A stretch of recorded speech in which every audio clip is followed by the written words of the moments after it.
ये कहानी है आरव और सिया की। आरव एक साधारण सा लड़का था, नौकरी करता था, जिंदगी में कोई बड़ी हलचल नहीं थी। दिन ऑफिस में बीतते और रातें अकेले कमरे में। उसे लगता था उसकी जिंदगी हमेशा ऐसे ही खाली रहेगी। लेकिन एक बरसाती शाम सब कुछ बदल गया। बारिश से बचने के लिए वो एक छोटे से कैफे में घुसा। वहां एक लड़की आई, भीगी हुई सफेद ड्रेस में। उसकी आंखों में एक अजीब सी चमक थी। उसने धीमे से कहा, यहां बैठ सकती हूं? आरव ने सिर हिलाया और उसी पल उसे महसूस हुआ कि उसकी जिंदगी अब पहले जैसी नहीं रहेगी। उसका नाम था सिया। दोनों की बातें शुरू हुईं। पहले मौसम पर, फिर किताबों पर, फिर जिंदगी के राज तक। वो मुलाकातें बढ़ने लगीं। फोन पर रात रात भर बातें, दिन में चोरी छुपे मुलाकातें, और धीरे धीरे दोनों के बीच मोहब्बत की दीवार खड़ी हो गई। सिया अक्सर कहती, कभी मुझे छोड़कर मत जाना आरव, तुम ही मेरी दुनिया हो। और आरव हमेशा जवाब देता, जब तक सांसें हैं तुमसे जुड़ी रहेंगी। लेकिन मोहब्बत के इन लम्हों के बीच कुछ अजीब भी था। सिया कभी कभी अचानक चुप हो जाती, फोन पर किसी से धीरे धीरे बातें करती। कई बार उसकी आंखों में डर झलकता, और जब आरव पूछता, क्या हुआ, तो वो सिर्फ मुस्कुराकर कहती, कुछ नहीं। एक रात आरव ने देखा, सिया बालकनी में खड़ी थी और किसी से फोन पर कह रही थी, हाँ, सब प्लान के मुताबिक है, उसे शक भी नहीं है। आरव हैरान रह गया। उसे शक हुआ, पर उसने अपने दिल को समझा लिया कि शायद कोई और बात होगी। समय बीतता गया, उनका रिश्ता और गहरा होता गया। लेकिन आरव के दिमाग में वो रात, वो बातें, वो शक बार बार घूमते रहे। एक दिन अखबार की हेडलाइन ने उसकी दुनिया हिला दी। शहर में एक बड़े बिजनेसमैन की रहस्यमयी हत्या।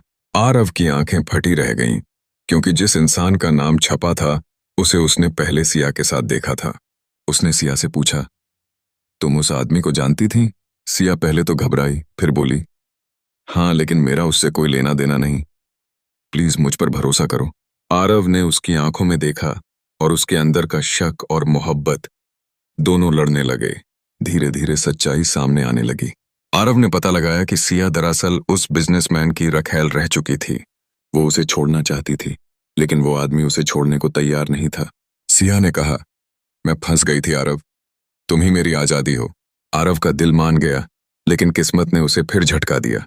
पुलिस की जांच में सिया का नाम सामने आने लगा। गवाह थे, सबूत थे, और आरव को यकीन होने लगा कि सिया ने ही उस बिजनेसमैन का कत्ल किया है।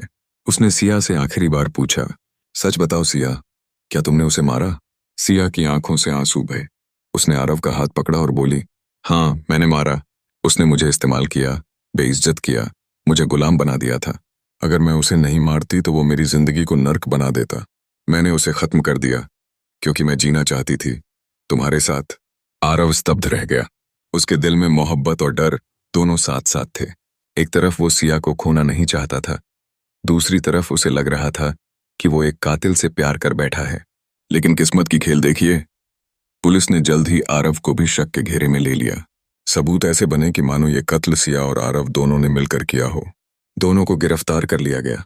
जेल की अंधेरी कोठरी में आरव ने सिया से पूछा, ये सब कहाँ आकर खत्म हुआ सिया? हमारी मोहब्बत का अंजाम यही था। सिया ने धीरे से मुस्कुराते हुए कहा, नहीं आरव, हमारी मोहब्बत का अंजाम मौत नहीं, अमृता है।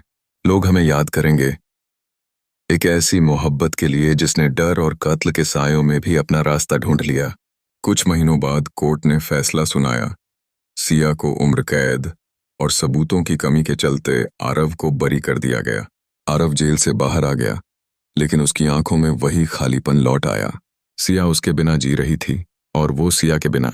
आखिरकार एक दिन उसने जेल में सिया से मिलने का वादा किया। सिया ने उसकी आंखों में देखते हुए कहा, तुम आजाद हो आरव, लेकिन मेरी मोहब्बत हमेशा तुम्हारे साथ है।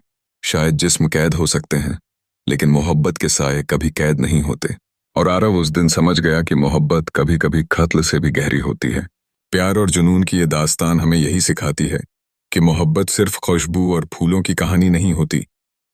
कभी कभी इसमें खून, धोखा और मौत की परछाइयां भी शामिल होती हैं। लेकिन मोहब्बत चाहे जैसी भी हो, दिल में हमेशा जिंदा रहती है।